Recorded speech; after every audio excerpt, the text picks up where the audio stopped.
Kansas fan headquarters, 97.5 and 1240 KFH Wichita, KNSS HD2 Clearwater, and Odyssey Sports Station. Hey, Wichita, it's Jacob Albrock. Stay right there for the latest breaking in sports talk. It's Sports Daily, coming up next exclusively on 97.5 and 1240 KFH. Jim Rome here with your Rome Report. No, Reggie Miller ain't walking through that door, at least not as a player, but Tyrese Haliburton is, and he best walk in aggressively and be ready to attack for all 48 minutes as opposed to just the last minute when he looks to drop a dagger, because this dude is not doing nearly enough. You don't see his counterpart, league MVP SGA, disappearing for long stretches the way Hallie has. And no, I'm not saying Hallie needs to jack it up 30 times a night like SGA. I'm saying he has to be more aggressive and get more than 13 shots. I'm not saying he needs to win this game by himself. I'm saying they've got no shot at winning this game if he's not attacking from the opening tip. I get that he's a pass first point, but he's going to need to get himself going before he gets everybody else going, or they'll be looking at a 3-1 deficit, and the Thunder dynasty will officially be underway. All eyes on you, Hallie. I'm Jim Rome. Remember, you can follow me at Jim Rome on Instagram. On the battlefield, there's a saying America's military men and women live by. Never leave a fallen warrior behind, ever. Off the battlefield, Wounded Warrior Project operates with the same goal.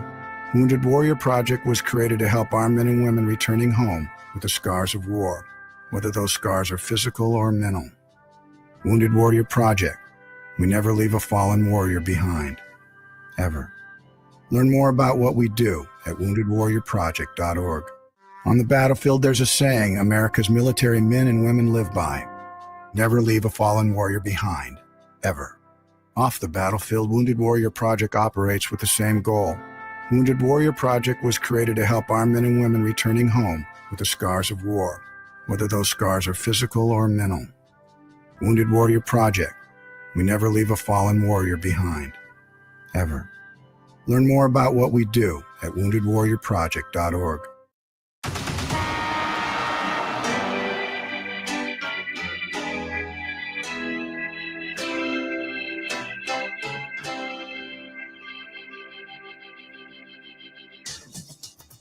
Now, from Wichita's most listened to sports radio, 97.5 and 1240 KFH, this is Sports Daily with Jacob Albrock and Tommy Kester.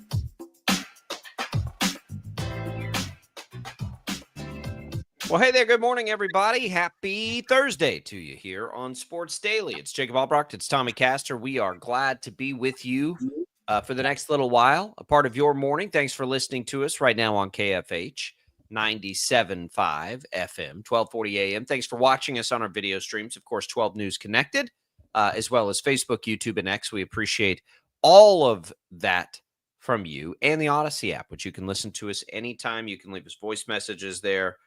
It's real easy. There's a little microphone. You can do that. Even if you're listening to us in the future, that is available for you. We got fun stuff coming for you today. Tim Fitzgerald, our K-State insider, will stop by. But, man, we lean on Fitz hard whenever there is a major shakeup in the college athletics landscape. We've had about a week now to review this NCAA stuff.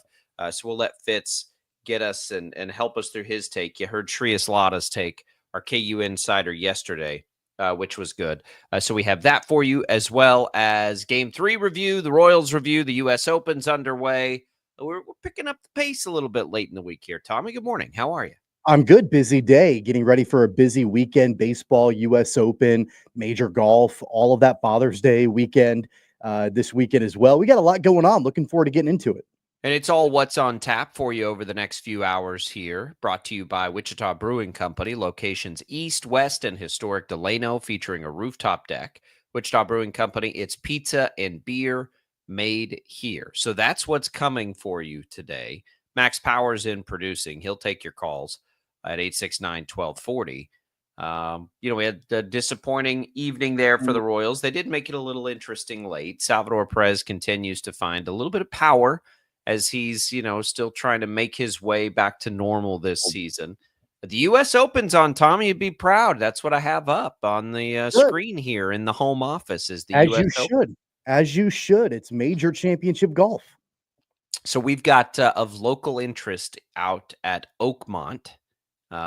Gary Woodland will tee off at 6:40, which I assume that's what times that'd be Pittsburgh. It'd be now. Like I don't have a score for him yet, but that was his scheduled tee time, but he hasn't teed off yet. I'm not sure if there's a delay. And then Sam Stevens is a little bit later than that. He'll play. I don't see Adam Hadwin there, Tommy, No, in the U.S. Open this year. It did not qualify. What is the qualification for the U.S. Open? Because I would think his world ranking would be high enough to just qualify. Yeah, I don't know. There are several different qualifying parameters. I don't exactly know what all of it is. It's it's an open, so there are a lot of people, not even necessarily just PGA Tour golfers, that have qualified for this. Like it's the top, people that have won the U.S. Amateur, I think, get in, and you can go through local qualifying. It's the one tournament, the one major tournament that like you could go and try to qualify for it if you wanted to. I don't think it would go particularly well. Don't challenge me. But that'd be a fun challenge to just go and see if we can get qualified for the U.S. Open. I think we both know how that would end up going, but it's the one major championship that anybody could theoretically go and try to qualify for. Now, if I do that, will they take my handicap into effect? You think they'll give me 18 strokes?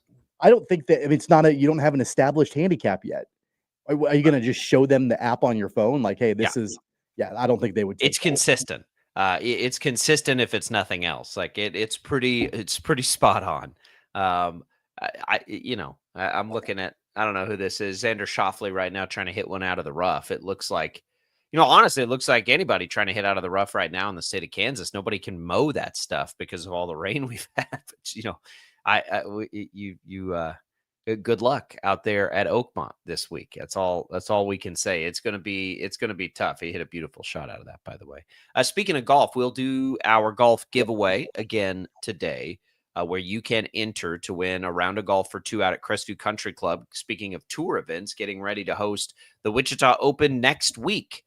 So all eyes on Crestview right now. A great supporter of this show, Tommy and I. Both members out there, we both love it. We tell you about it all the time. We're getting ready to be broadcasting live from there next week at the Wichita Open. And you have a chance to win a round for two plus cart on us here at Sports Daily. And we'll tell you how you can enter that. We're giving that away every Friday here in the month of June on Sports Daily. We'll also give away a little HTO for you. So stay tuned for your opportunities to win those prizes as well today. The Pacers, Tommy, take game 3. Now, if you wanted the good, compelling series, that's what needed to happen. I think both of us fall in that line. Like we're pulling for Oklahoma City, who's sort of the hometown team, but at the same time, I want a good series. And we talked about it yesterday. Really, the only way that happens is if the Pacers win game 3. And the Pacers won game 3, and they basically, Tommy, won it wire to wire. They were right there the whole time. It was back and forth. It was not one of the typical Pacer comebacks, but a Pacer game. I mean, they were down. They were down, 5 or 6 in 20. No, they weren't down 20, but that's been the recipe all along. It doesn't matter if it's been 5 points, 10 points, 15 points. If you let the Pacers hang around, they're going to find a way to close it out in the fourth, and that's exactly what they did again in game number 3. I mean, they were up at half. They were up at half. But you know what? It was back and forth. But the Thunder they were able to get a lead going in the fourth quarter. But again, that doesn't particularly matter when you're playing Indiana. And their DNA is to just be able to hang in games at the end and then find a way to win.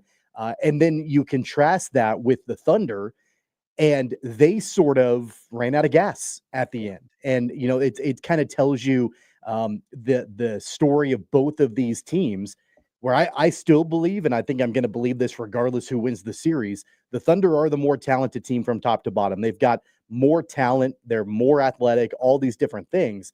But the Pacers just have that DNA to be able to hang around and then come back and win. Yeah, and look, we talked about it from the beginning. Like, yeah, because I agree. I think they're more talented, but like how much more talented? Again, we're not talking Lakers, Sixers of the early 2000s. I don't think the disparity's that high. So the Pacers, who are very well coached and very good at doing what it is that they do, can absolutely. We saw it yesterday. They had a halftime lead. They got down in the third, and then they absolutely dominated the fourth quarter. They hit a couple of big shots late. A couple of key threes, a couple of key shots when the wherever it was under 3 or 4 minutes when the game was tied was the difference in the game. But that's if you're the opposition, you just don't want to let the Pacers get into that situation, because that's like where they live the most comfortably, is in a late game tight situation, because they've shown us a billion times now in this postseason that they can be very comfortable there.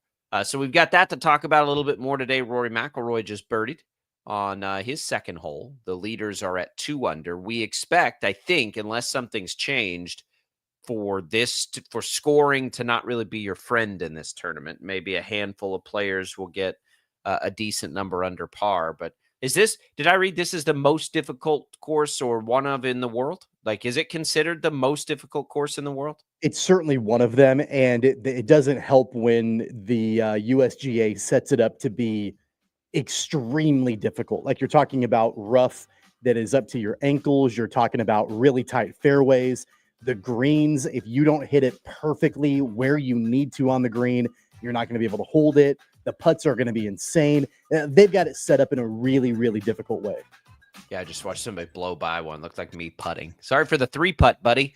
All right, so we'll have that. We'll keep you up to speed there. But when we come back, the Royals fall again to the Yankees, fall into an early hole again to the Yankees. Oh, and by the way, Aaron Judge hit another home run. We'll be back with more Sports Daily right after this.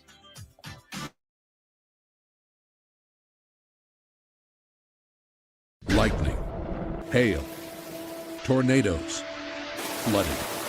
It's the worst of severe weather, and it's coming. Spring brings warmer temperatures, but also dangerous weather conditions. Stay up to date day or night with the Storm Team 12 weather app. You'll get accurate forecasts, so you can plan ahead and stay safe, no matter the weather. Download the Storm Team 12 weather app, brought to you by Stutzman's Greenhouse. The future of television has arrived. Next Gen TV is here with stunning video, movie theater quality sound, enhanced voice clarity, and interactive features, all upgradable for the future. Learn more at watchnextgentv.com. Sometimes people tell us, I don't get it, it's just tea. But let me tell you, we are so much more than just tea. With 20 plus flavors of sweet and unsweet iced tea, the possibilities are endless. Come on in and try them all for free to find your favorite, or get us on the go for your busy lifestyle. And don't miss happy hour every day. So the next time someone tells you it's just tea, tell them to come by and find out why we say, drink tea, be happy. They're not just the canvas of our imagination. They tell a story. Clouds affect the events of your day. Sometimes they growl, sometimes they inspire, but they're always the messengers of nature's mood, written in the sky. Storm Team 12 understands the language of clouds. We're dedicated to decoding their message, so you know what to expect. Behind every cloud, there is a story waiting to be told. Trust Ross Jansen and Storm Team 12, alerting you first to the impact on your life. Jim Rome here, lighting up your afternoons on The Jim Rome Show. Catch me starting at 2 on Wichita's #1 sports radio, Kansas Fan Headquarters, 97.5 and 1240 KFH.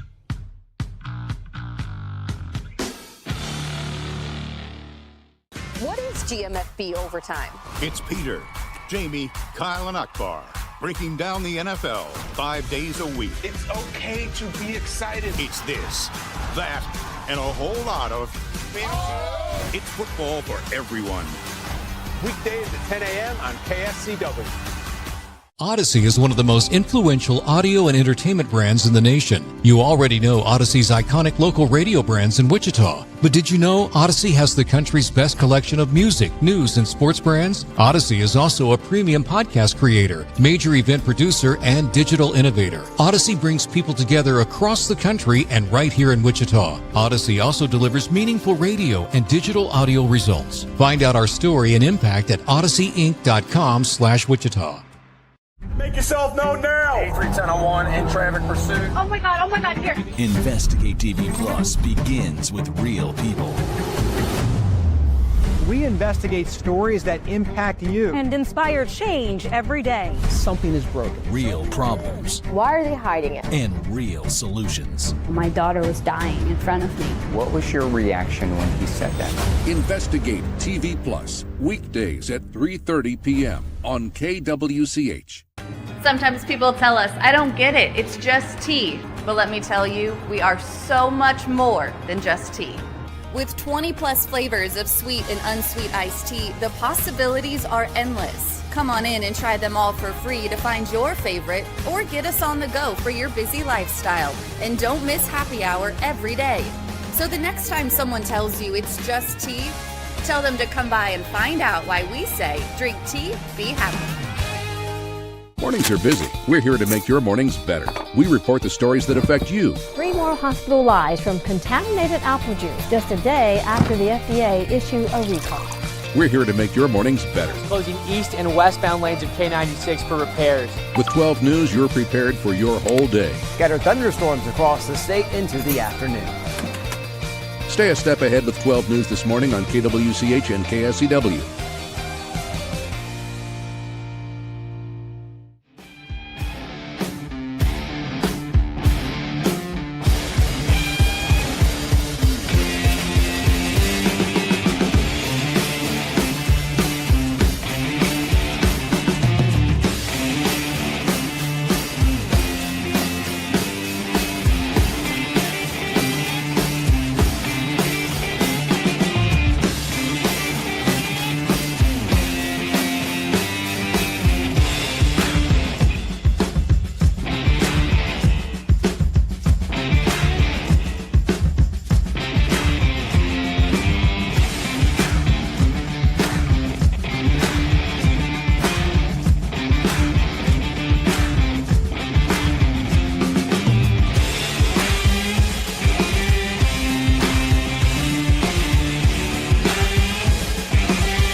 KFH.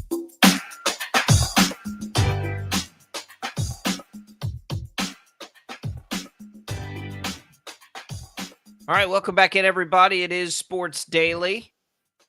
Jacob Albrock, Tommy Castor here with you. Well, Tommy, the Royals, you lose again to the Yankees. Not particularly close, although they made it interesting, at least in the ninth inning.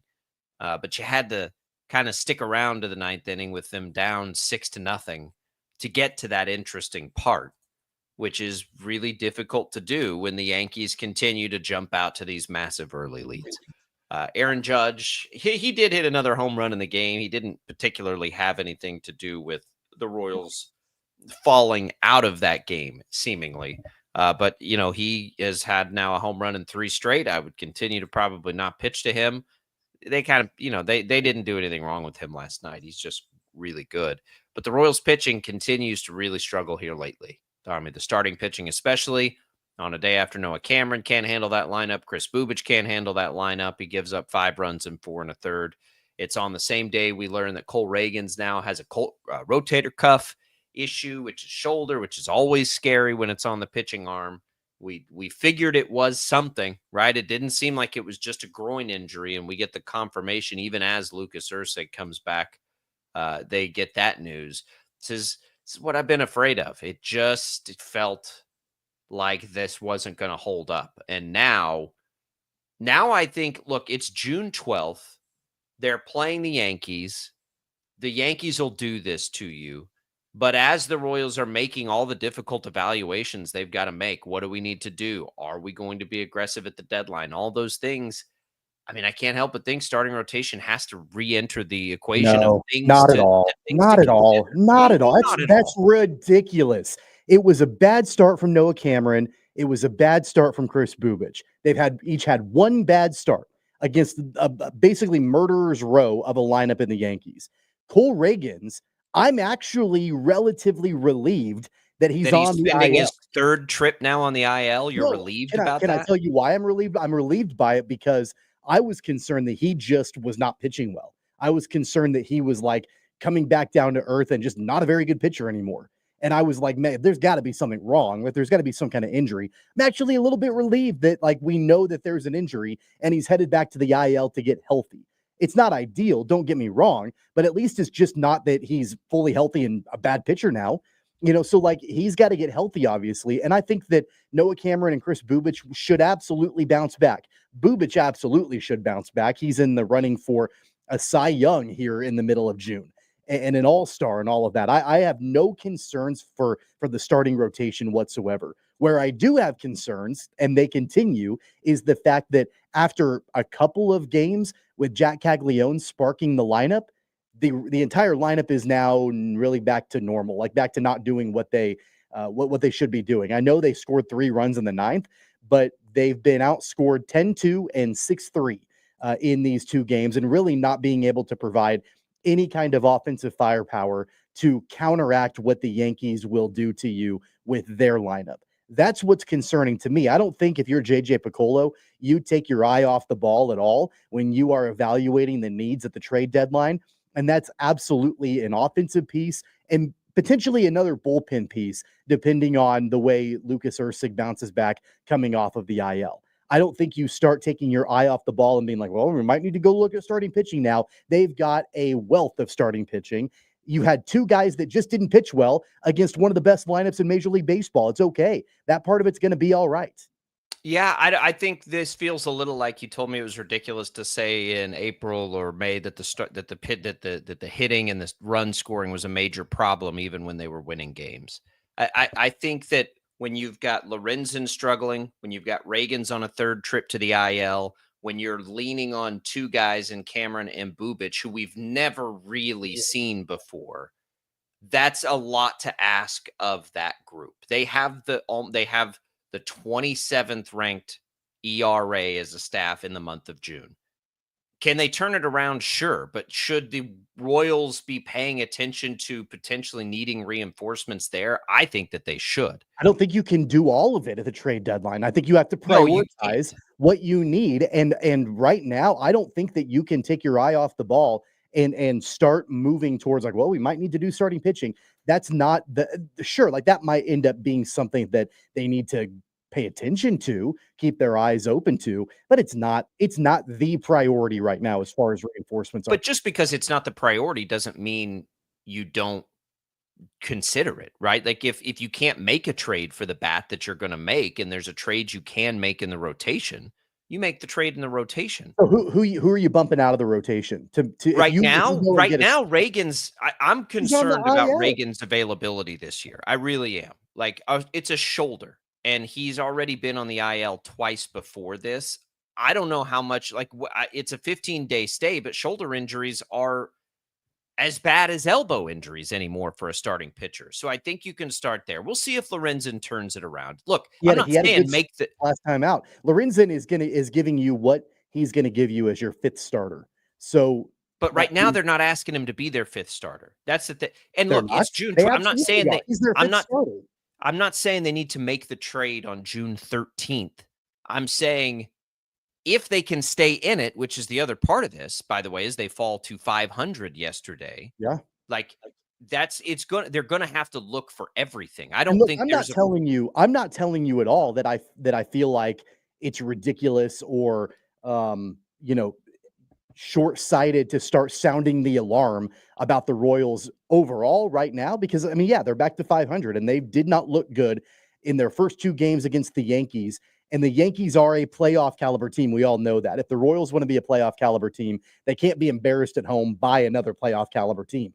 That just kind of shows you the disparity between the 2 organizations. And the Royals feel, or should feel like at least, that they are at the same level as the Yankees and should be a playoff caliber type team. They haven't shown it in the last 2 games. I'm not telling you that it's ridiculous to not start sounding the alarm, because I think it is. Like we know that they've not performed up to par, and it's frustrating in the way that things have kind of fallen apart for them and they're back to 500 and all of that. I just don't think that the starting rotation is the thing to panic about right now. I think that there are several other things that are more important right now than paying attention to that. Well, look, panicking and saying it's possible they may need help in the rotation, I think, are two very different things. The panic should be yes that they might slide out of this thing, but the reality of all of it is, and this goes all the way back, was what they were getting that was keeping them in it early on, which was insanely good starting pitching, sustainable. And the answer has always been that's not very likely.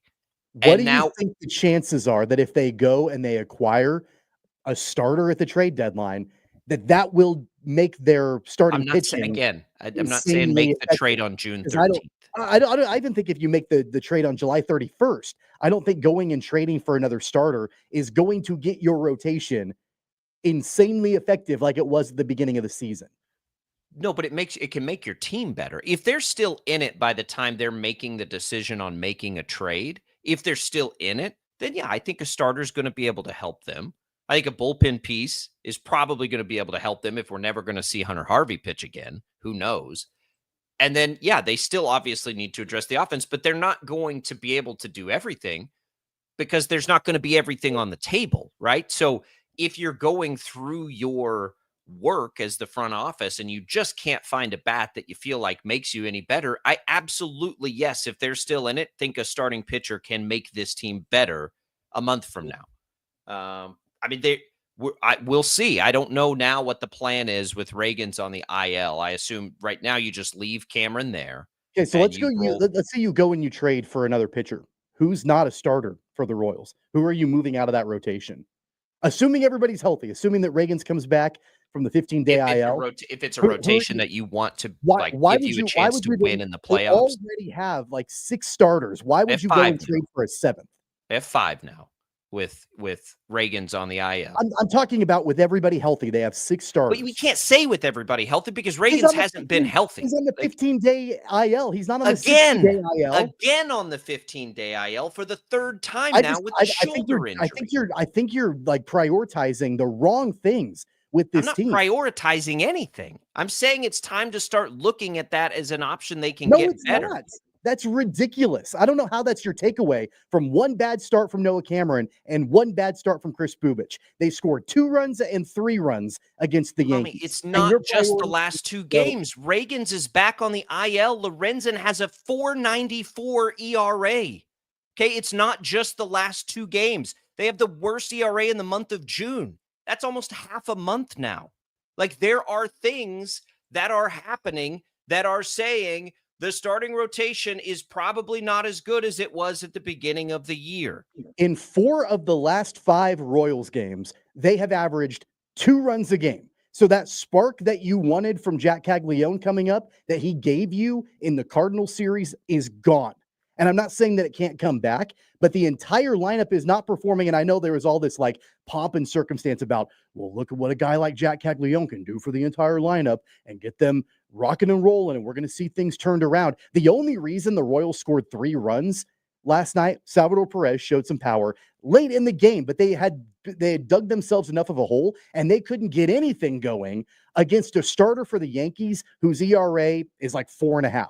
They couldn't get anything going against him. And I watched a few of those at-bats, made the Royals hitters look foolish up at the plate last night. And he's not a star pitcher. So like, I feel like I'm not saying that there aren't things to be concerned about. There absolutely are. 100% there are.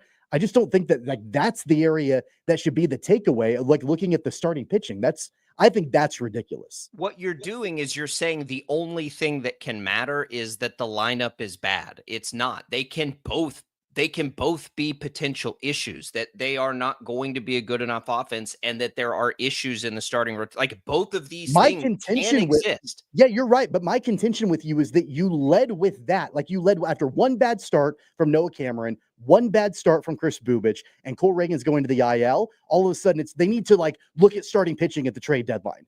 That was your lead takeaway from the game last night, was they got to start looking at starting pitching at the trade deadline. Maybe they need to start paying attention to it, but that's not the lead. That's not the top thing. I don't know. Okay, maybe I'll run by the order of which we talk about things to take away from a game. But yeah, when Reagans goes back on the IL and they have another bad performance from the starting pitcher that doesn't allow them to stay into the game, I guess I can talk about I don't know what I should talk about off the top if it's not Reagans the going offense to the isn't IL. delivering. The offense is still not doing what we needed them to do with the most highly touted prospect that Major League Baseball has seen in quite a long time, not really delivering that spark that we needed to. And I'm not saying that that's Caglione's fault necessarily, but that's what I had warned about it leading up to Cags' debut, is that everybody pump the brakes, because it's not like one guy is going to turn around the entire offense and solve the issues of what ails this lineup. And that's absolutely been the case. Outside of the first couple of games in that Cardinal series on the road, the lineup has not responded. They've went back to exactly who they have been. This lineup is who we thought they were. And if I'm JJ Piccolo on June 12th, and I'm starting to write out my list of what we need at the trade deadline. By the way, if we still feel like they're a playoff caliber team and we feel like they need to be buyers at the trade deadline, and I think the next couple of weeks are going to be pretty impactful on whether or not that's the case. I'm not prioritizing starting pitching right now. I'm not saying it's not on the list at all. It absolutely is on the list, but it's not the top priority. The fact of the matter is you've got a lineup that is not producing. They're not producing. You've got a bullpen that, outside of Carlos Estevez for the most part, and Daniel Lynch to an extent, they're not particularly delivering as well. You've got Hunter Harvey on the IL. We'll see if Lucas Erceg can be effective in his return from the IL. Those are the two things I'm prioritizing. If you can get, I guess, a good deal on a 7th starting pitcher, I'm sure, I guess, but like that's not the priority right now. I don't care what order we put them in. I do, because it's a concern for this team. It's a concern for the team that their starting pitching is falling apart a little bit. You can prioritize it 1st, 2nd, 3rd, 9th. I don't care. It's a concern for this team. That's what I'm saying. Like, it's not. I don't think that you can just say the starting pitching is going to carry this team through the rest of this season like it did through the first third of the season. I just don't think that's the case. I'm telling you, I think it can. Okay. We'll see what happens. I hope you're right, but I don't know how it's going to be right without Cole Reagans there effective.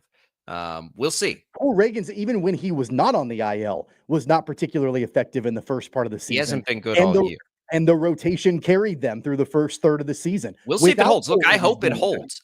I hope it holds. I don't think it will. I hope it does. The bullpen was good last night. They went 4 1/3, allowing just the home run to Aaron Judge. That would be certainly helpful for them as they get Lucas Erceg back to bail out starting pitching and not put so much pressure really on them. Yes, the bottom line is it's the Yankees, and they're really good, and they have done what they do in this series. But the Royals, again, and we've talked about this a billion times, they don't really play many games against teams that are bad. Last year, the Royals made a living beating the crap out of bad teams and being sort of okay against good teams. That's not going to probably be good enough this year. They're going to have to be good enough to beat good teams because they just don't play enough bad teams the rest of the way. This will be a butthole clinched month of baseball for the Royals. I can just tell you right now, because they're on that line of, are they going to be able to stay in this thing to even consider making the trades we're talking about anyway? It certainly would limit them, even if they are to rental type players. That wouldn't make much sense any longer. You can still make baseball trades that help you down the road and in the future. And now they can still do that kind of stuff. But we've got a month here, and I know they play the A's this week, and they better take advantage of it. But they just won't play a lot of teams where they're not, like, they won't come into a lot of series, we'll put it this way, where they're like the favorite in that series, basically. So if they're going to get through it, they're going to have to figure out a way to beat really good teams. And we'll see. I am starting to become concerned, very much so, on their staying power and whether they can hold this thing through this year, which is pretty disappointing. And I really, really, really, really want to be wrong about that. And I want them to bounce right back and climb right back in. And they're very much in the wild card right now. This isn't a today issue. I think they're within 2.5, 3 games of a wild card spot. So it's not that. It's just, are they going to be able to maintain this with so many teams around them that are good and so many teams that are also going to be looking to make trades at the trade deadline? So you have all these teams that are in the mix. How many of those teams are going to go be aggressive and get better at the deadline that you then also still now have to be better than?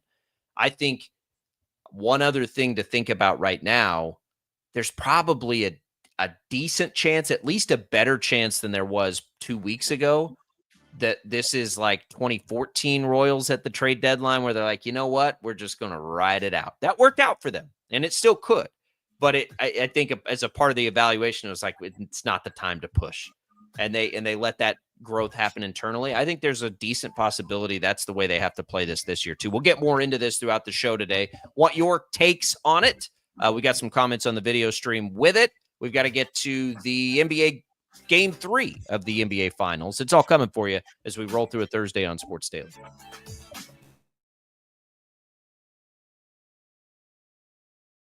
Lightning, hail, tornadoes, flooding. It's the worst of severe weather, and it's coming. Spring brings warmer temperatures, but also dangerous weather conditions. Stay up to date day or night with the Storm Team 12 weather app. You'll get accurate forecasts, so you can plan ahead and stay safe, no matter the weather. Download the Storm Team 12 weather app, brought to you by Stutzman's Greenhouse. The future of television has arrived. Next Gen TV is here with stunning video, movie theater quality sound, enhanced voice clarity, and interactive features, all upgradable for the future. Learn more at watchnextgentv.com. Sometimes people tell us, I don't get it, it's just tea. But let me tell you, we are so much more than just tea. With 20 plus flavors of sweet and unsweet iced tea, the possibilities are endless. Come on in and try them all for free to find your favorite or get us on the go for your busy lifestyle. And don't miss happy hour every day. So the next time someone tells you it's just tea, tell them to come by and find out why we say, drink tea, be happy. They're not just the canvas of our imagination. They tell a story. Clouds affect the events of your day. Sometimes they growl, sometimes they inspire, but they're always the messengers of nature's mood written in the sky. Storm Team 12 understands the language of clouds. We're dedicated to decoding their message so you know what to expect. Behind every cloud, there is a story waiting to be told. Trust Ross Jansen and Storm Team 12, alerting you first to the impact on your life. Jim Rome here, lighting up your afternoons on The Jim Rome Show. Catch me starting at 2 on Wichita's #1 sports radio, Kansas Fan Headquarters, 97.5 and 1240 KFH.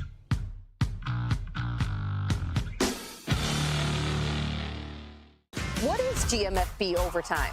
It's Peter, Jamie, Kyle, and Akbar breaking down the NFL 5 days a week. It's okay to be excited. It's this, that, and a whole lot of fantasy. It's football for everyone. Weekdays at 10 a.m. on KSCW. Odyssey is one of the most influential audio and entertainment brands in the nation. You already know Odyssey's iconic local radio brands in Wichita. But did you know Odyssey has the country's best collection of music, news, and sports brands? Odyssey is also a premium podcast creator, major event producer, and digital innovator. Odyssey brings people together across the country and right here in Wichita. Odyssey also delivers meaningful radio and digital audio results. Find out our story and impact at odysseyinc.com/Wichita. Make yourself known now. 310-1 in traffic pursuit. Oh my God, here. Investigate TV Plus begins with real people. We investigate stories that impact you and inspire change every day. Something is broken. Real problems. Why are they hiding it? And real solutions. My daughter was dying in front of me. What was your reaction when he said that? Investigate TV Plus, weekdays at 3:30 p.m. on KWCH. Sometimes people tell us, I don't get it, it's just tea. But let me tell you, we are so much more than just tea. With 20 plus flavors of sweet and unsweet iced tea, the possibilities are endless. Come on in and try them all for free to find your favorite or get us on the go for your busy lifestyle. And don't miss happy hour every day. So the next time someone tells you it's just tea, tell them to come by and find out why we say drink tea, be happy. Mornings are busy. We're here to make your mornings better. We report the stories that affect you. 3 more hospital lies from contaminated apple juice just a day after the FDA issued a recall. We're here to make your mornings better. Closing east and westbound lanes of K96 for repairs. With 12 News, you're prepared for your whole day. Scattered thunderstorms across the state into the afternoon. Stay a step ahead with 12 News this morning on KWCH and KSCW.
KFH.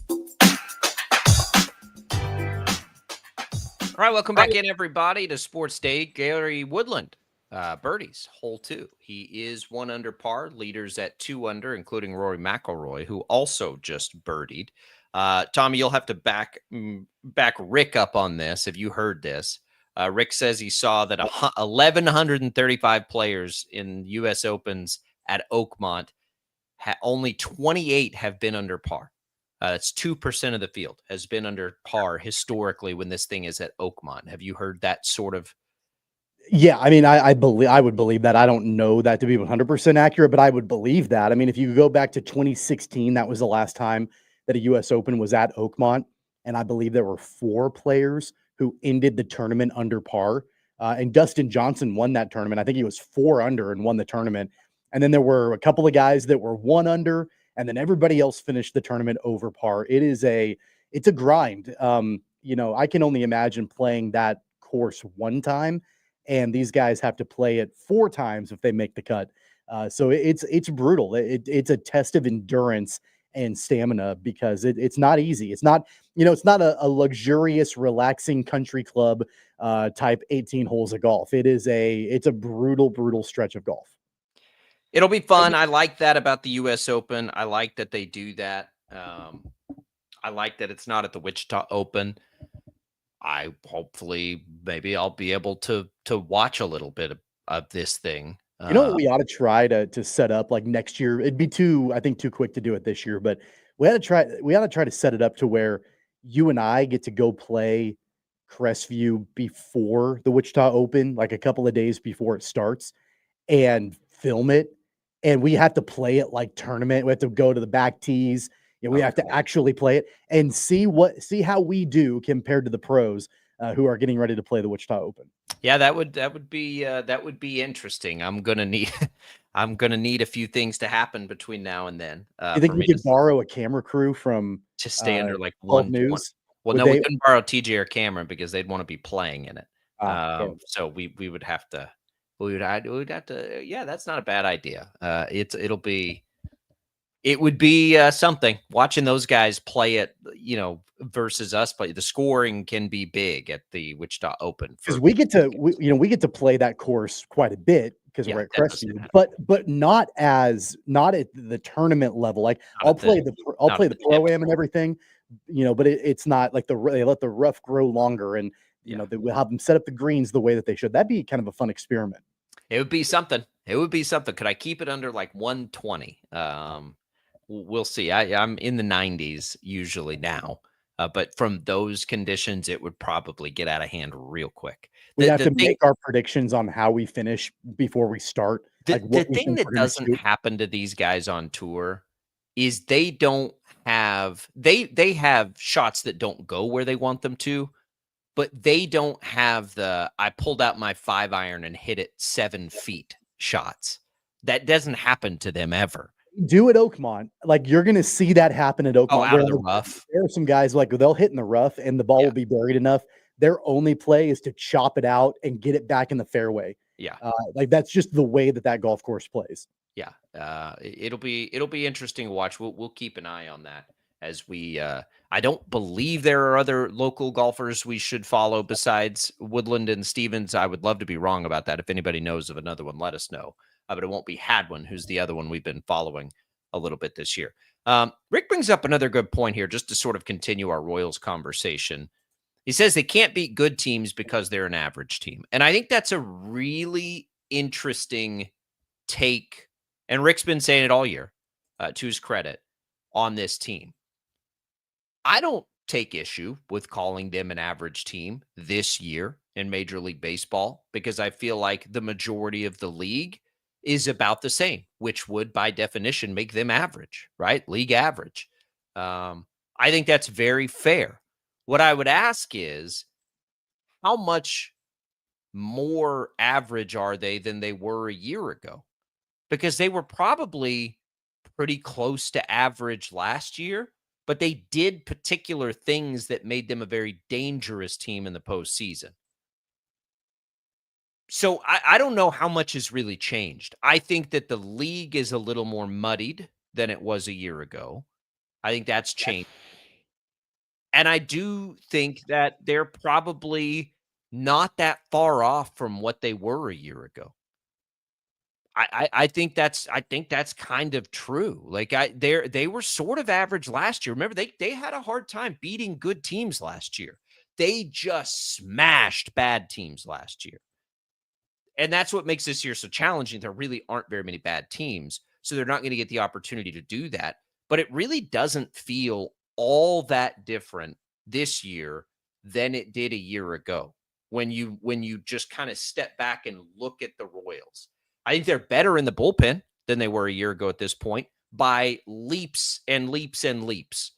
I think the lineup is getting closer to what it was last year with Vinny Pasquantino's resurgence and Salvi finding just a tick more power. Bobby Witt Jr. is not on the torrid pace he was on last year, but we've talked about it. They're better in the leadoff spot, and not a lot of other things have changed.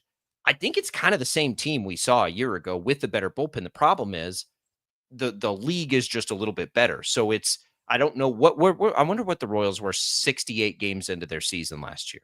I wonder how much better or worse than 500 they were. I remember they were, I mean, maybe not significantly better, but they were better. They were over 500 by, I think, a handful of games. Better last year at this point, because I think it's kind of the same.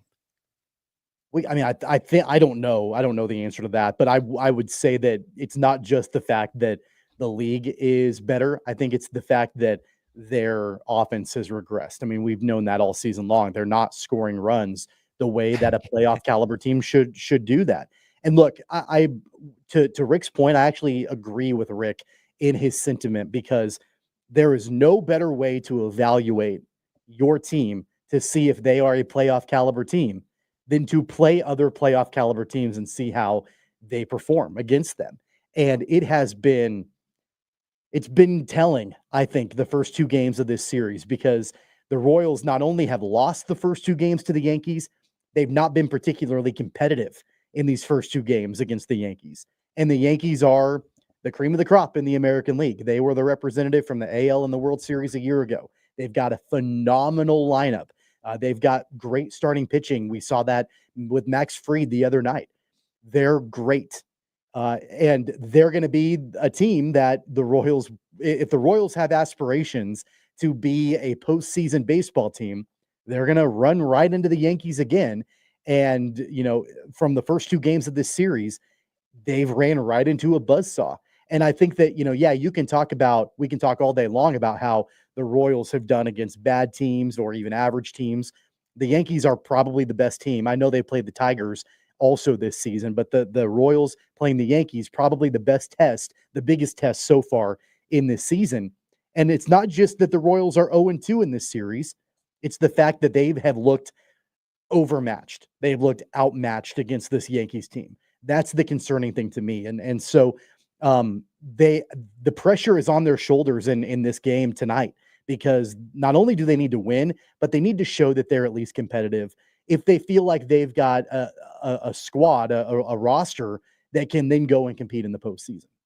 There's no way this is correct, but I just tried Googling it, right? What was the Royals record in 2024, 68 games in?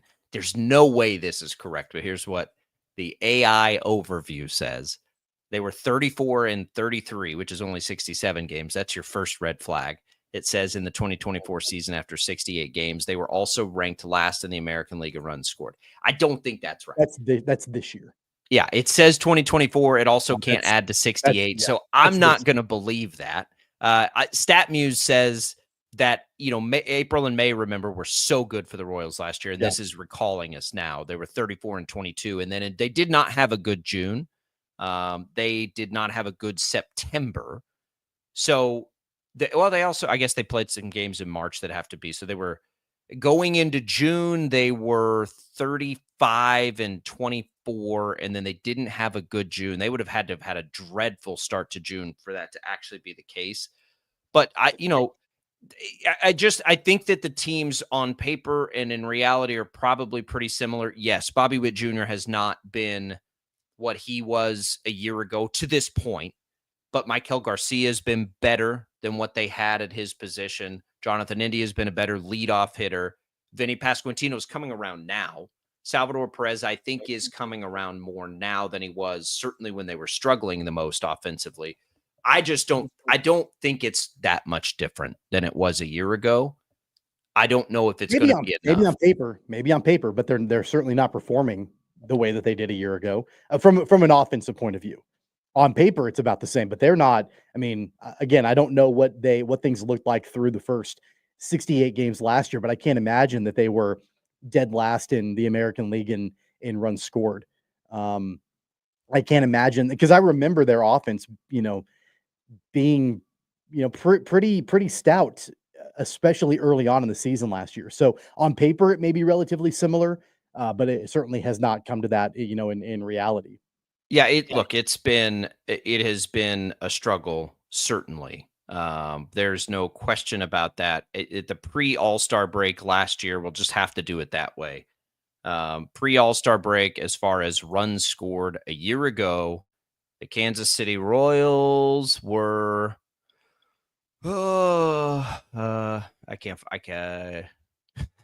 sorry. I hate doing this stuff as we're on the air, but Rick really has me thinking about this. They were right in the middle. They were 13th. It looks like pre-All-Star break a year ago, which they certainly are not there this year. So yeah, the offense has definitely been worse. We'll see. I'm concerned. I'm concerned that it's not going to be, that they're not going to hold up. Now, I think the level of concern is high, but I also think the level of that changing is high. The possibility of that changing is high. Does that make any sense at all? Like, the level of concern I would have right now that they're able to make the postseason is very high. I also think it's a pretty high likelihood that they can internally play much better than they have and be in the mix all the way through. I think both of those things are true. That's an interesting point. And I don't mean this as a criticism. I'm genuinely curious. What tells you that they can do that? Because they haven't at all. They haven't at all this season. What is it? Just a gut feeling? They're 500. So they're 500. They're right there. It's basically, can they stay 500? Let's look specifically at the offense. What tells you that this offense can just magically internally turn things around? Because even calling up Jack Caglione hasn't turned around the offense. Well, look, I think Vinny Pasquantino's tear right now and Salvador Perez, yes. Individually, yes. Yes. If Bobby Witt Jr. and Vinny Pasquantino do what we expected them to do at the beginning of the year, this offense will be better. Okay. It will. I mean, it has been over the last week and a half, but consistency is going to be a challenge for them. But I mean, I don't think it's going to be worse, which is unfair to the conversation. Sure it can get worse. That's what I'm saying. That's unfair to the conversation. But it's pretty true. It's not going to get worse. So it either stays the same or gets better. Right now, it's good enough for them to be 500. if they're 500, they're going to be in it. I mean, by the end, 81 wins will be in the mix into the last month of the season. We'll continue the conversation. We're right up against it. We've got giveaways coming in the next hour. Stick around. We got more Sports Daily coming for you.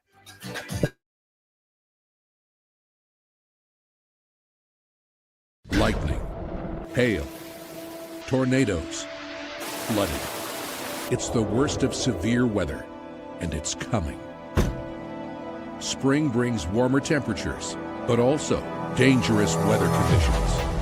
Stay up to date day or night with the Storm Team 12 weather app.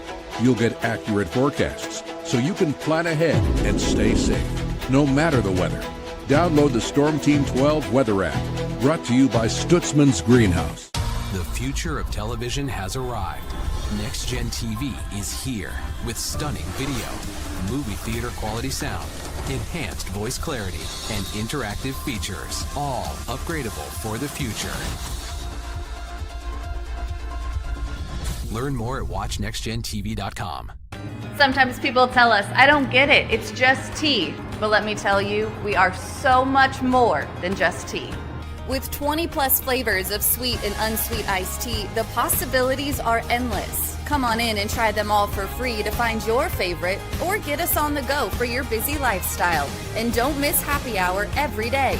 So the next time someone tells you it's just tea, tell them to come by and find out why we say, drink tea, be happy.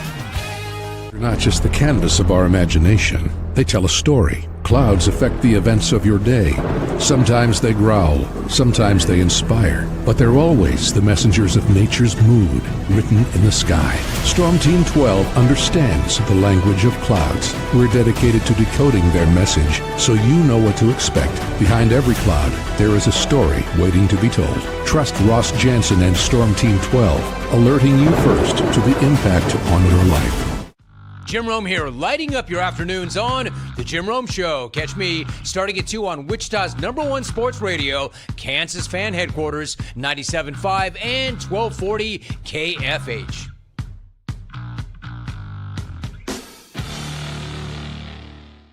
What is GMFB overtime? It's Peter, Jamie, Kyle, and Akbar breaking down the NFL 5 days a week. It's okay to be excited. It's this, that, and a whole lot of fantasy. It's football for everyone. Weekdays at 10 a.m. on KSCW.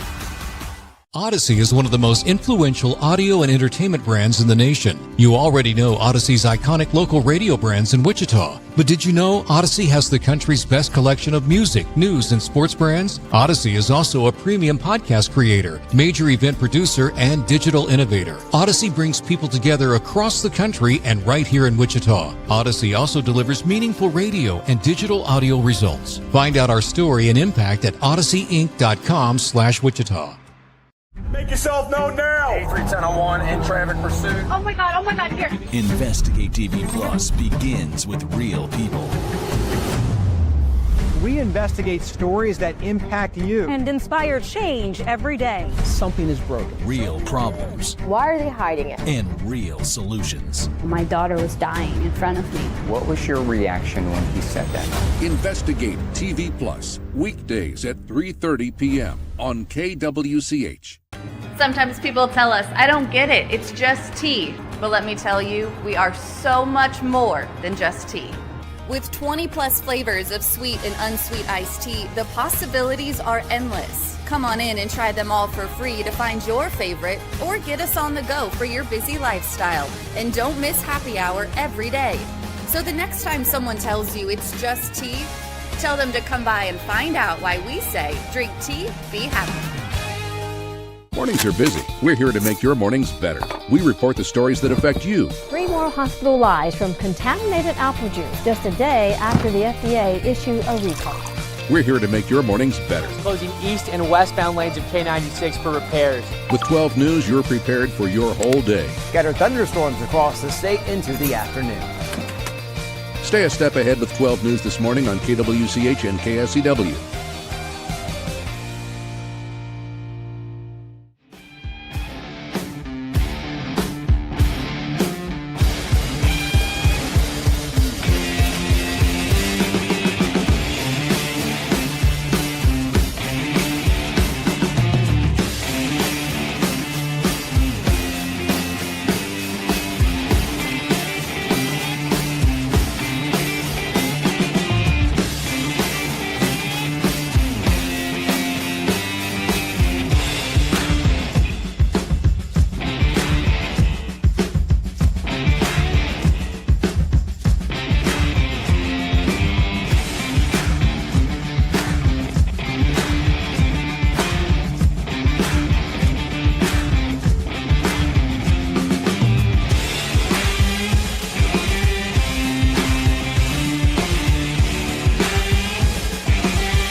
Now, from Wichita's most listened to sports radio, 97.5 and 1240 KFH, this is Sports Daily with Jacob Albrock and Tommy Kester.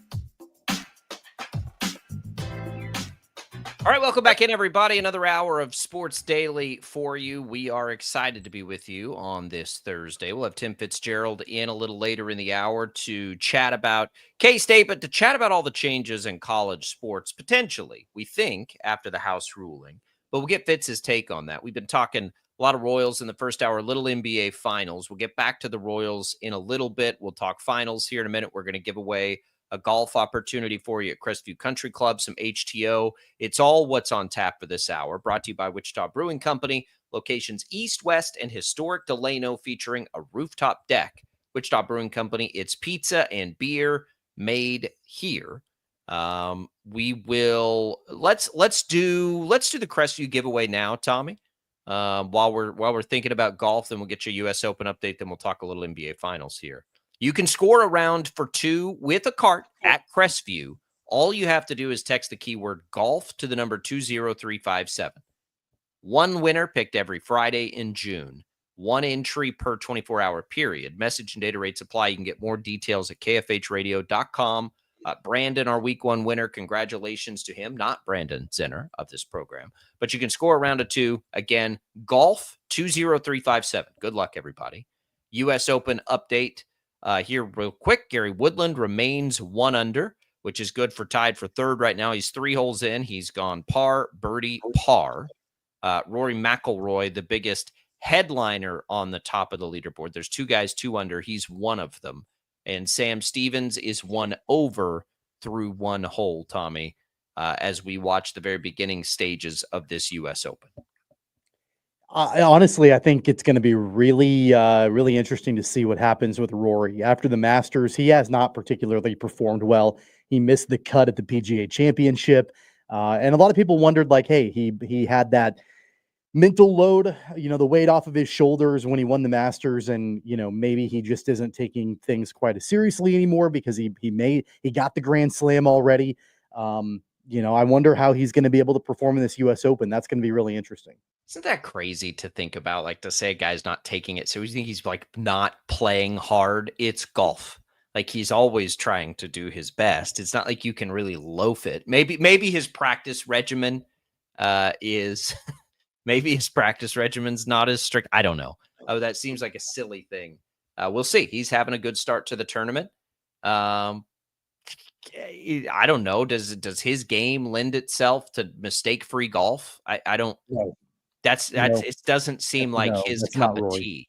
Yeah. So we'll find out if he can defy the odds and be a contender in this tournament.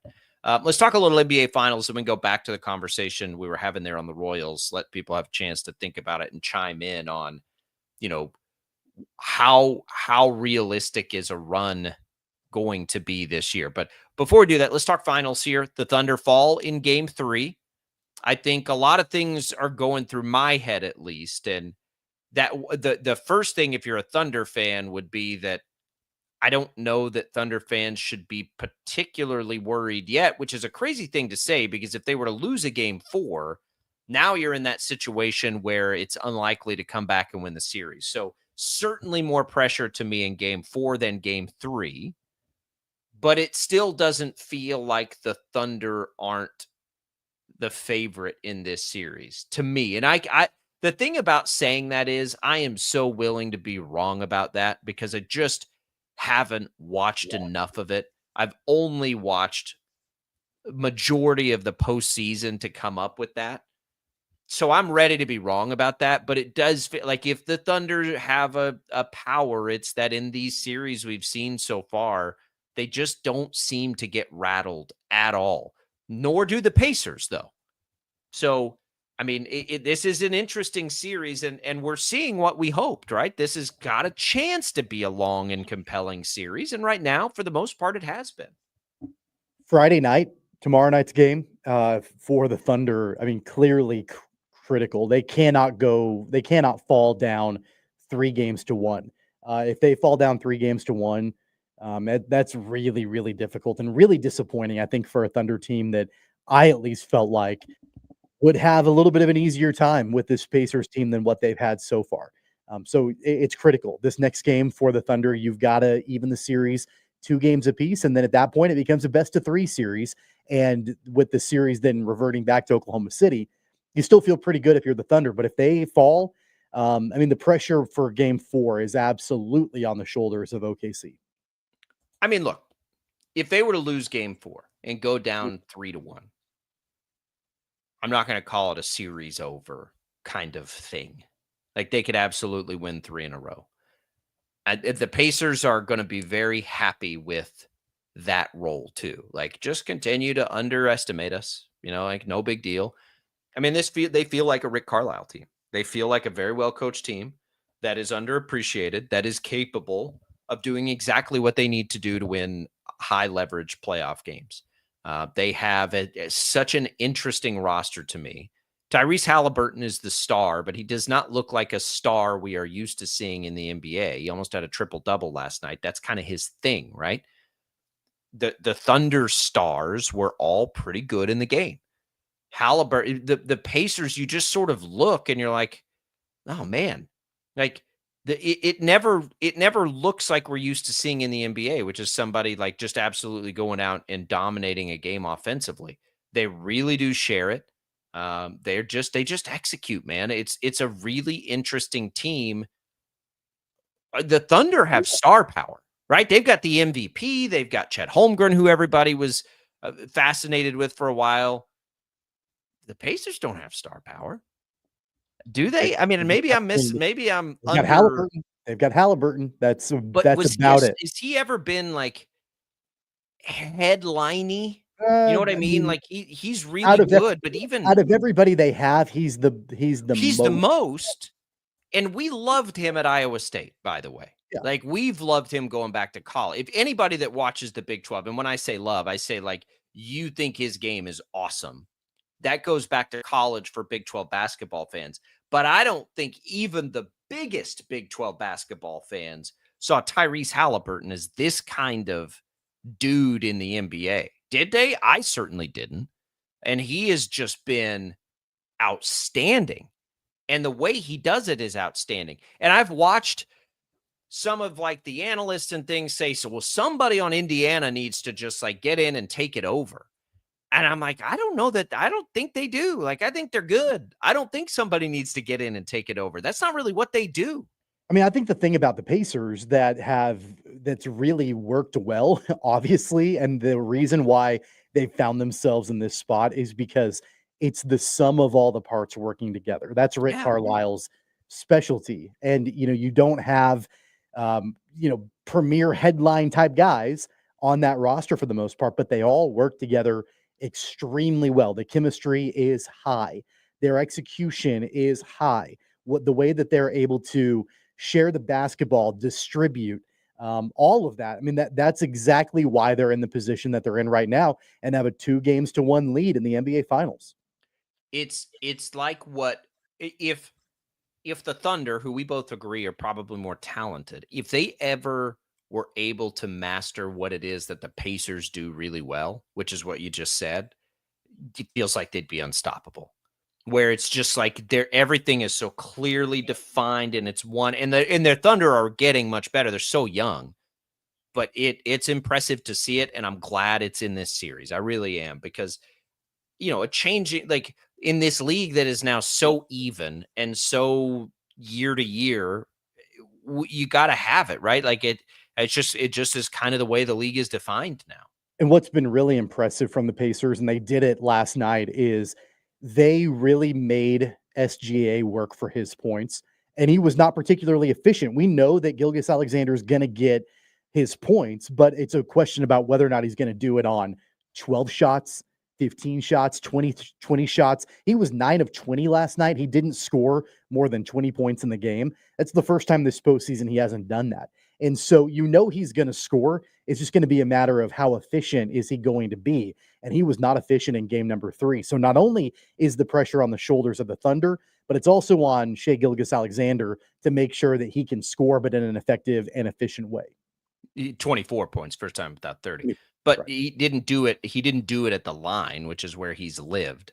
I mean, that's been his thing is the free throw line, and he's been really good at doing that. And it is the first time in 5 games that he has not had 30, and only the second time in like 11 games that he hasn't had 30. He gets his at the free throw line, and that's, again, the Pacers executing and doing a thing that they want to do, which is obviously to keep him off the line. And I'm not smart enough to know how you do that. I'm guessing you keep the ball out of his hand as best you can. I don't know, but they did it, and they now have a 2-1 series lead. I still think the Thunder are going to win the series, but man, it's been a good one so far. That was a good game last night with a good ending, a couple of big clutch shots late, and it could have gone either way. And here we are now going into a game 4 that feels pretty good. All right, when we come back, we'll continue this conversation we've found ourselves in with the Royals, and that's sustainability. How realistic is it for this team to make a legitimate push for a postseason spot all the way through? We'll continue that discussion next. Tim Fitzgerald later this hour as well. Don't go away. You got Sports Daily coming your way.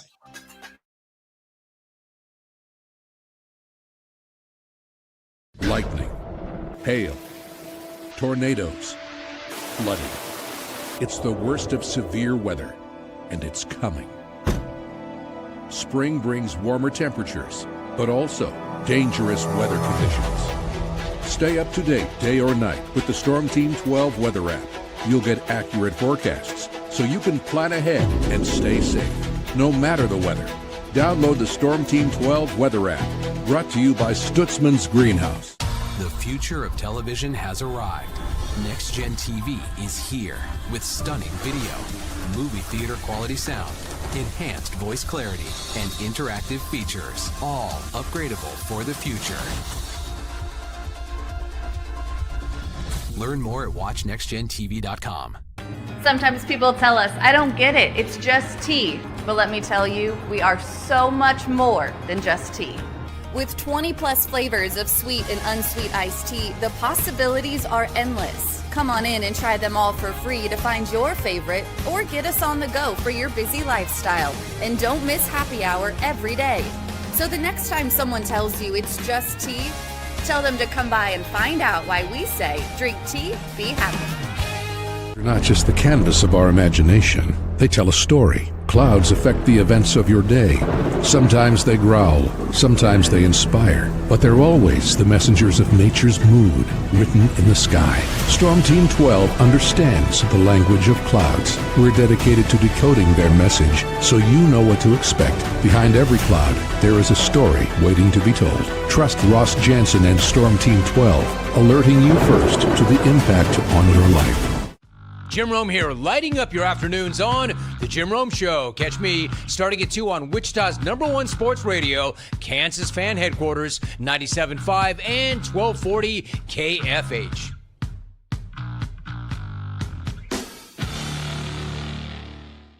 What is GMFB Overtime? It's Peter, Jamie, Kyle, and Akbar breaking down the NFL 5 days a week. It's okay to be excited. It's this, that, and a whole lot of fantasy. It's football for everyone. Weekdays at 10 a.m. on KSCW. Odyssey is one of the most influential audio and entertainment brands in the nation. You already know Odyssey's iconic local radio brands in Wichita. But did you know Odyssey has the country's best collection of music, news, and sports brands? Odyssey is also a premium podcast creator, major event producer, and digital innovator. Odyssey brings people together across the country and right here in Wichita. Odyssey also delivers meaningful radio and digital audio results. Find out our story and impact at odysseyinc.com/Wichita. Make yourself known now. 8310 in traffic pursuit. Oh my God, here. Investigate TV Plus begins with real people. We investigate stories that impact you. And inspire change every day. Something is broken. Real problems. Why are they hiding it? And real solutions. My daughter was dying in front of me. What was your reaction when he said that? Investigate TV Plus, weekdays at 3:30 p.m. on KWCH. Sometimes people tell us, I don't get it, it's just tea. But let me tell you, we are so much more than just tea. With 20 plus flavors of sweet and unsweet iced tea, the possibilities are endless. Come on in and try them all for free to find your favorite or get us on the go for your busy lifestyle. And don't miss happy hour every day. So the next time someone tells you it's just tea, tell them to come by and find out why we say drink tea, be happy. Mornings are busy. We're here to make your mornings better. We report the stories that affect you. 3 more hospitalized from contaminated apple juice just a day after the FDA issued a recall. We're here to make your mornings better. Closing east and westbound lanes of K96 for repairs. With 12 News, you're prepared for your whole day. Scattered thunderstorms across the state into the afternoon. Stay a step ahead with 12 News this morning on KWCH and KSCW.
Thanks to Prairie Fire Coffee for keeping us fueled up each and every day here on Sports Daily. Great coffee there at Prairie Fire. You see it at all the big events around town, and you see it all across the Odyssey studios. Thanks to Prairie Fire. Let's give away some HTO here as we start this segment. If you want to win a free iced tea, more than 26 flavors to choose from, these gifts will be good for East Wichita, West Wichita, or Derby. You can do that right now by texting the keyword T to 20357. More than 26 flavors to choose from. Good luck, everybody, on that giveaway. I believe Gary Woodland just parred again, made a nice putt for par, Tommy. So he's right there now in the mix. He is, he birdied. That was a birdie putt, Tommy. He's 2 under through 4. Tied for second right now with Rory. So he's a former U.S. Open champion. He won a few years ago. Yeah, this was his event. So he goes par birdie, par birdie. Let me ask you about a bet that I just saw. Tell me if you think you would take this bet with the odds. Okay. 900 to 1 that there will be at least one golfer in the field that goes bogey free the entire week. Oh, 900 to 1 are the odds on that. I mean, I would take it at 900 to 1. I think that feels about right on the odds. What are the chances that happens in any tournament? I mean, it's not great, but I mean, like you've got a guy like Scotty Scheffler that can fire bogey-free rounds all the time, but not on a one bogey-free round or no bogeys in all 4 rounds? No bogeys the entire weekend. Yeah, I bet that rarely happens in any tournament, let alone the most difficult course and the most difficult conditions in the world. It's probably why it's 900 to 1. Yeah, I mean, you can throw $1 at it, I guess. But we'll keep an eye on that, especially, man, if Gary Woodland's in this thing, boy, wouldn't that be fun over the next few days, especially as I haven't been able to watch a US Open, honestly, other than Woodland's finale the year he won it, probably in a decade, because it's always up against Wichita Open. Yeah, Wichita Open, Father's Day, like there's always a lot going on. I honestly, out of the 4 majors, that's the one that I usually watch the least of. And it's my favorite one, probably. Yeah, well, it's the most difficult one. It's the one that you watch and you like. You're kind of a little bit of a sicko. Like you're hoping makes you feel better about yourself. Yeah, sure, because these guys are struggling left and right. But then it also makes the great shots look that much better when they can pull something off at a course like Oakmont. Yeah, for sure. All right, let's continue our Royals conversation. So, our Royals conversation today sort of started with where could they add to make themselves better. I think it's probably a better exercise to just say, are they going to be good enough by the end? So I've been looking around to see, because last year they really were no better than average against good teams, but they were really, really good against bad teams. They won't play a lot of bad teams this year. So what are the chances that as they currently stand, a team that's 500, by the way, 68 games in and very much in the wild card mix, certainly in the mix for sure, but can they stay that way? Here's maybe a glimmer of hope for you, Tommy, as we try to look back to last year and pull some things from a roster that looks a lot the same. They were really good out of the gates. I'll tell you that it's almost like they have been flipped upside down. They were outstanding in April and May, and they were not very good in September. They were not very good in June, and they were pretty average in July and August. So last year, they sort of got out to a really hot start and then just rode that the rest of the way. Maybe there's a chance that they could flip this around. I'll also tell you, in those months where they weren't as good, they really were bad offensively. September, remember, their September was terrible offensively, and that went into the postseason. And then when the season this year started that way, that's kind of where we got like boy, maybe this offense isn't just, they're just not very good, because we had seen that toward the end of last year. I also think as much as that absolutely has a chance to be true, so does there's a law of averages in play, and they could get back to, like, they could heat up just that's kind of why baseball works, right? You eventually kind of end up in the same place. I think that's possible because, again, to our conversation, like it's hard to imagine they could get worse offensively. They could stay as bad for sure. They could also collectively get better. I mean, I think there are glimmers of that maybe happening over the last 8-9 days. So is any of this going to be good enough to get them to the postseason? I think does become the really interesting question. And I don't know. I'm concerned that it won't be. But like I said in the last hour, I'm also not like, I think there's a decent chance that they start playing a whole lot better too. It's just the longer this goes and the more little cracks we see, the harder that's going to be. The little cracks as in the rotation struggled a little bit lately. There are injuries in the rotation. Is the offense going to be able to gain enough momentum to make a big difference? I mean, it's possible, but every day that goes by, it's going to be harder and harder to do if they're playing 500 baseball. Yeah, I'm just trying to find what the logic is that, the thought of, oh yeah, they could be playing a lot better at some point, like other than just like a wish and a hope. Well, because that's why I bring up last year. Remember, they played this poorly at a stage last year, and then they also played with their hair on fire at a different point in the season, and they did that this year too, right? They had their stretch of crazy games. We've said they're a streaky team. We know that, but I mean, I just think we have enough. From an offensive point of view, we have enough of a body of work right now that will tell us that they're not just going to magically turn it around. I don't think. I don't believe. Okay, so hang on real quick, because what is turn it around? Because right now they're essentially one of, if not the worst offenses in baseball, especially among contenders. I mean, get to like league average offense. They get to league average offense? And sure, like I guess like you can grasp at straws and say, yeah, like they could do that. By that same logic, I could be an astronaut. Like there's really nothing. I think that's probably less likely than them becoming legal. But I'm just saying, like, there's nothing tangible. I don't think there's nothing tangible that you can hold on to that you can point at and say, yep, that's why they're going to turn it around offensively, internally at least. Like I've not seen anything that will tell me logically that they'll be able to do that. Is there a wish and a hope? Sure, there is. But I just don't think that there's anything tangible or real that you can hang your hat on that will tell you, yes, this Royals offense will come around and they'll eventually get to where they need to be. I'm just not sure that that's the case. There's enough of a body of work through 68 games to show that that's unlikely outside of a 3-game stretch a week ago, right after Jack Caglione got called up and the offense was playing with its hair on fire. But that's already shown that hasn't been sustainable. After that 3-game stretch against the Cardinals, they went right back to where they were before they called up Cags.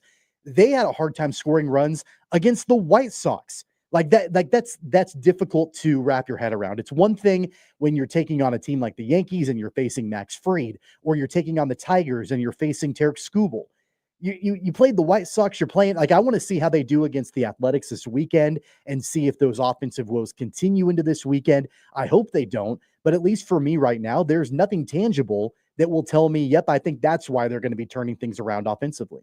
I'll give it to you tangibly. So in April, this team averaged under 3 runs a game. In May, they got it to about 3.5. So far in June, they're up over 4. Now, that's only through 9 games. A little bit further, in April, they hit 10 home runs. In May, they doubled that and hit 20. And then in this month, they're on pace to go even bigger. So on a month-by-month basis, they have gotten better offensively. What does that mean? To me, it simply means their key players are finding it more now than they were early in the year. Early in the year, they were all struggling. Well, now we've started to see Vinny Pasquantino hit a little bit more. We've seen Bobby Witt Jr. hit for a little more power. We've certainly seen Salvador Perez hit for more power.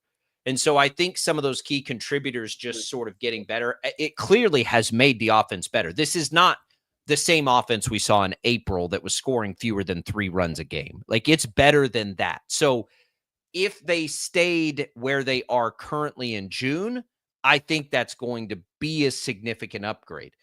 I think the big question for me is, are there ebbs and flows? Like, does it continue as it has all year to stay where it is right now, or does it go back down? That's where I think I don't know the answer to that. Like, I think there's certainly a chance they could regress back to where they were, but I also think there's a decent chance. I don't think it's you being an astronaut chance that they maintain what they've been doing over the last couple of weeks, which is be an average offense. That's what they've been lately, is basically an average offense. I think they can do that the rest of the way. I don't know that I would say it's likely that they do it the rest of the way, but I certainly think they can do it the rest of the way. But then that still brings me back to the same question: is that going to be enough? And that's why off the top, when I said cracks in the rotation, I don't know if they can, even if they can be better where they have been, which is league average offensively lately.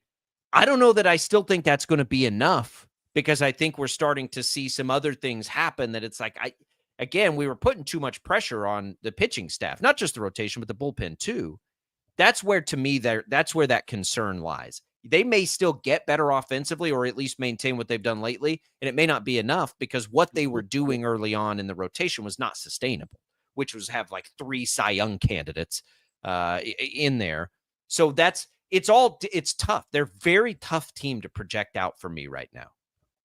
I mean, I go back to, sort of what the major Achilles heel has been for the Royals this entire season, and that's batting with runners in scoring position. Yes. They've got one of the worst OPSs in the league when it comes to having runners in scoring position. In fact, as of a couple of days ago, they were the worst in the league. Their OPS was right at 600 with runners in scoring position, which is not going to get the job done. And to me, it's not about the fact that, like, they're not hitting, because they have hit. They're just not driving runs in. They haven't been able to do so.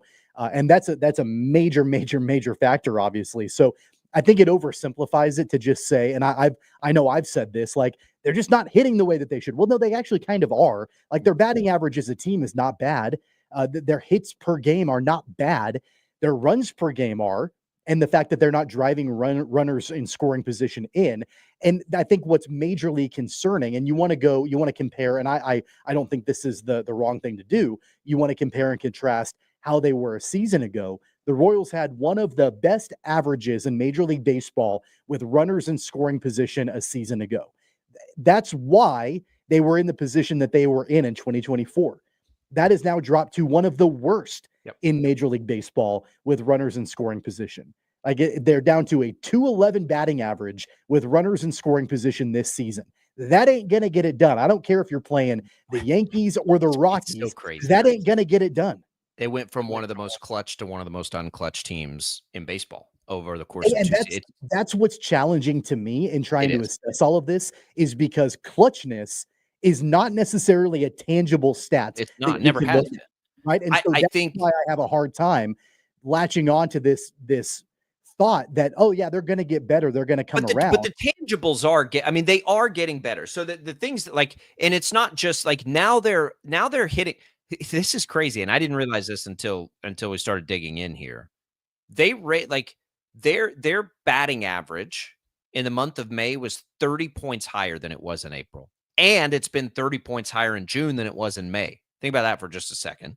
Their slug is way up. Their OPS is they've gone from 600 to they're at 771, which is better than average in the month of June so far. So I think, like, does all of that translate over time to just inherently scoring more runs? They are scoring more runs now than they were. They are. But again, like, can that hold? I think is the most important. I think that it can. But if it does, is that enough in this year's AL wildcard race to get them there? And that's where I think the concern is right now. Even if they maintain what they've done over the last couple of weeks, which has been much better, is it going to be enough? I'm not sure if it is. It's certainly not if they can't do it against good teams, which they haven't, certainly in the series against the Yankees. But if they can't do what they're doing, I don't even know how to quantify that, but man, it just seems like they've struggled and will struggle beating good teams. And everybody's kind of good. That's where my concern comes in. But I'm not going to say that this team that has been so streaky for 2 years can't get on a heater and do something special. They can't. They absolutely can. They absolutely can. But do they? If you're Piccolo today, what is your inclination?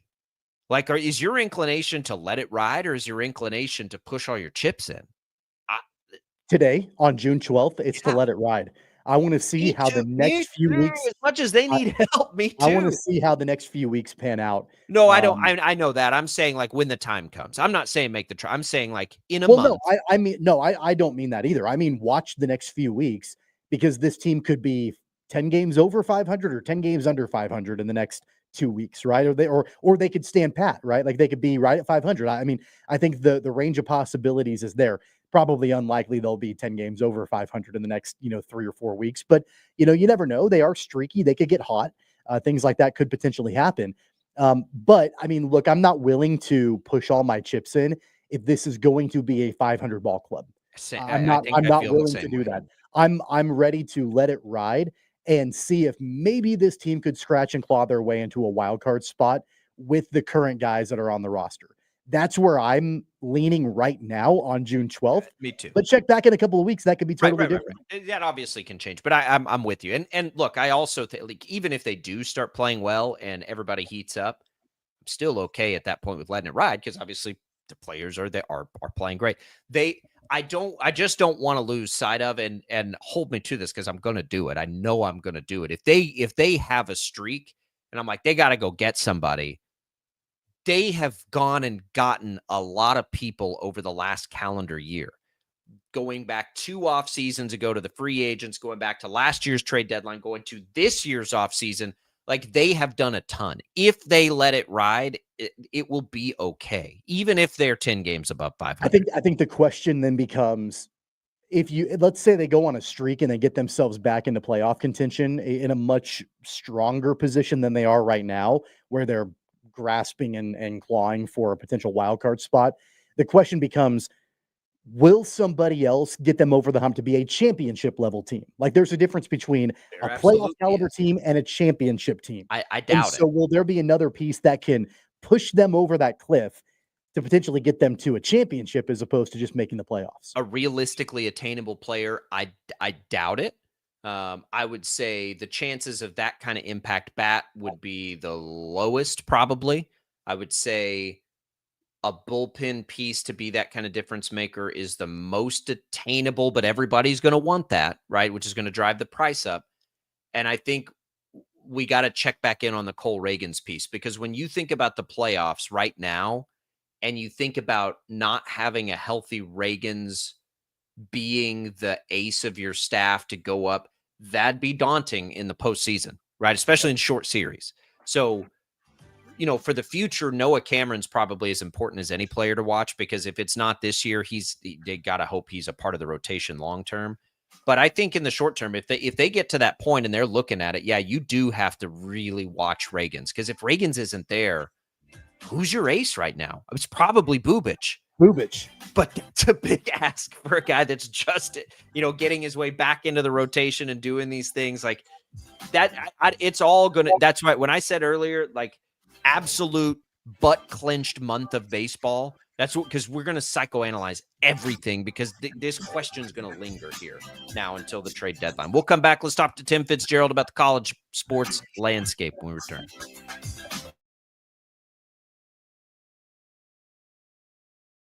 Lightning, hail, tornadoes, flooding.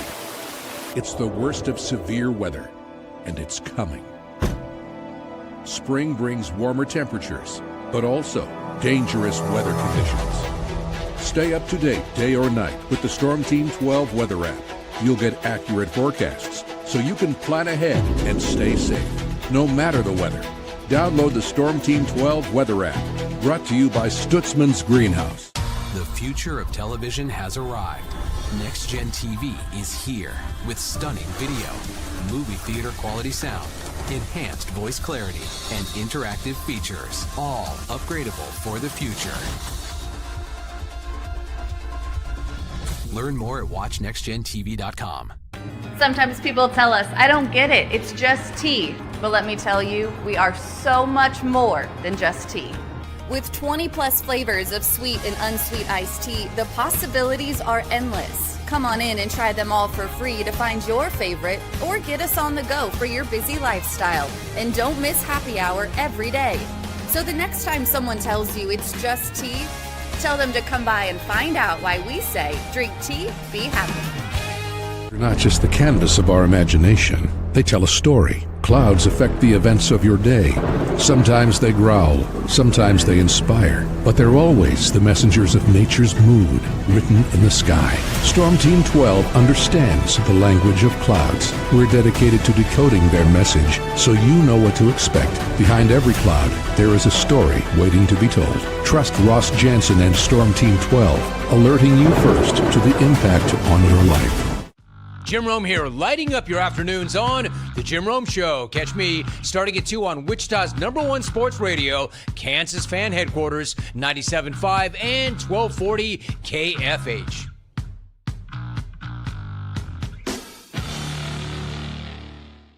What is GMFB Overtime? It's Peter, Jamie, Kyle, and Akbar breaking down the NFL 5 days a week. It's okay to be excited. It's this, that, and a whole lot of fantasy. It's football for everyone. Weekdays at 10 a.m. on KSCW.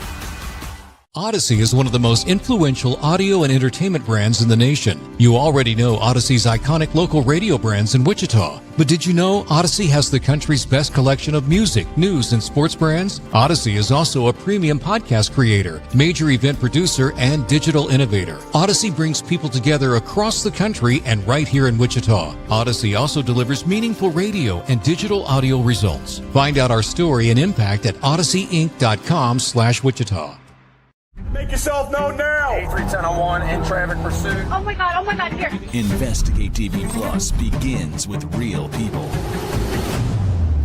We investigate stories that impact you and inspire change every day. Something is broken. Real problems. Why are they hiding it? And real solutions. My daughter was dying in front of me. What was your reaction when he said that? Investigate TV Plus, weekdays at 3:30 p.m. on KWCH. Sometimes people tell us, I don't get it, it's just tea. But let me tell you, we are so much more than just tea. With 20 plus flavors of sweet and unsweet iced tea, the possibilities are endless. Come on in and try them all for free to find your favorite, or get us on the go for your busy lifestyle. And don't miss happy hour every day. So the next time someone tells you it's just tea, tell them to come by and find out why we say, drink tea, be happy. Mornings are busy. We're here to make your mornings better. We report the stories that affect you. 3 more hospitalized from contaminated apple juice just a day after the FDA issued a recall. We're here to make your mornings better. Closing east and westbound lanes of K96 for repairs. With 12 News, you're prepared for your whole day. Scattered thunderstorms across the state into the afternoon. Stay a step ahead with 12 News this morning on KWCH and KSCW.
Royals baseball tonight on KFH. Now, Yankees in digging deeper with the teams you follow. It's another Sports Daily Insider interview on KFH.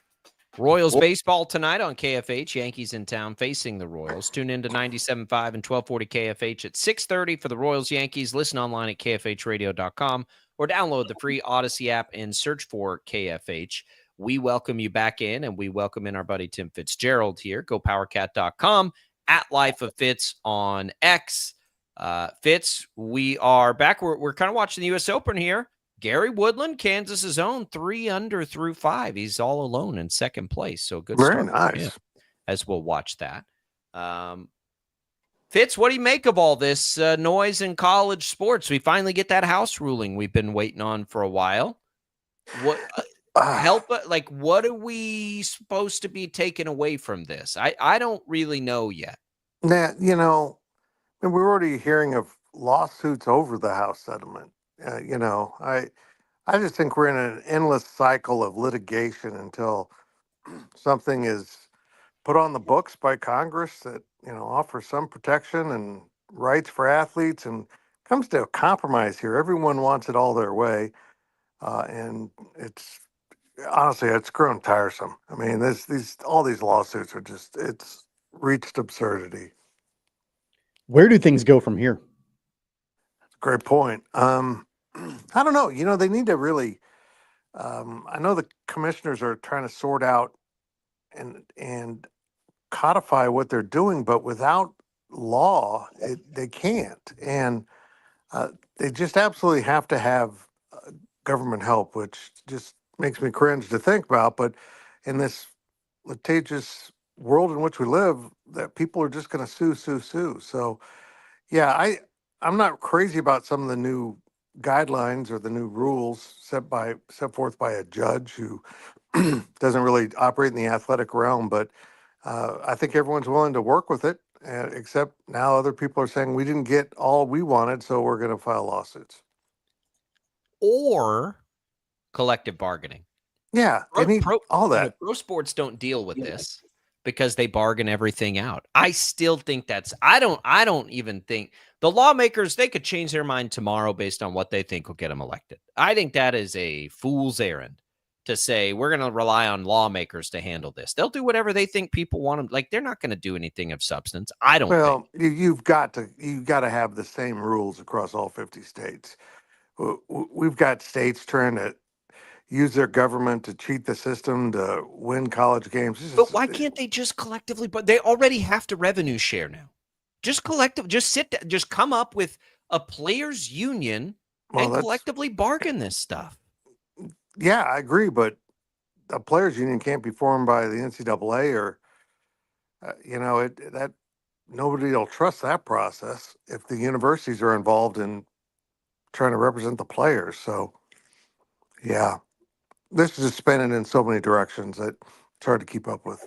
I think the thing that is the most confusing to me, and really, I don't know, I guess the thing I'm most skeptical about in all of this is this NIL clearinghouse, because the biggest part about it that I read that what they want to do or what they're planning on doing is having this clearinghouse establish fair market value for these NIL deals. Well, that's a really subjective thing. Yep. And I just don't know how you can be totally accurate and transparent about that sort of thing. It's not an objective thing. Fair market value is what somebody's willing to pay for the name, image, and likeness for these players. And to have like a separate entity evaluate that just seems like a recipe for disaster. Well, and on top of that, I mean, Avery Johnson at Kansas State has a great deal with a car dealer out of Salina.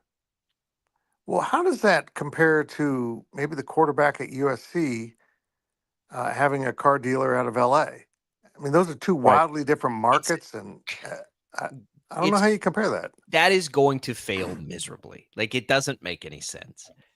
What does fair market value even mean in an entertainment space? Yep. Right? It's not tangible. It's not like we're buying groceries. Like, there isn't a fair market value. What is, George Clooney worth more than Tim Fitzgerald in the next rom-com coming up? You know what I mean? Now you're talking crazy. Yeah. How do you quantify that? Like, that's such I'm willing to be missing something on that, but to me, that is the most naive, destined to fail thing I've ever heard of. We're going to come up with a room full of people that tell both the athlete and business what they think they're worth or should be worth. Like, that will never hold up ever in court. And the market finds a way to adjust, and the adjustment will be, we want this quarterback. This quarterback wants more money than they are letting us offer, so we're going back to paying under the table. And that's where we're headed. We're going right back to cheating because if there's a market demand for a good player, it'll be filled one way or the other. Let me ask, Tommy, give me 1 second here, because I want to ask you this, Fitz. I've thought about this a lot.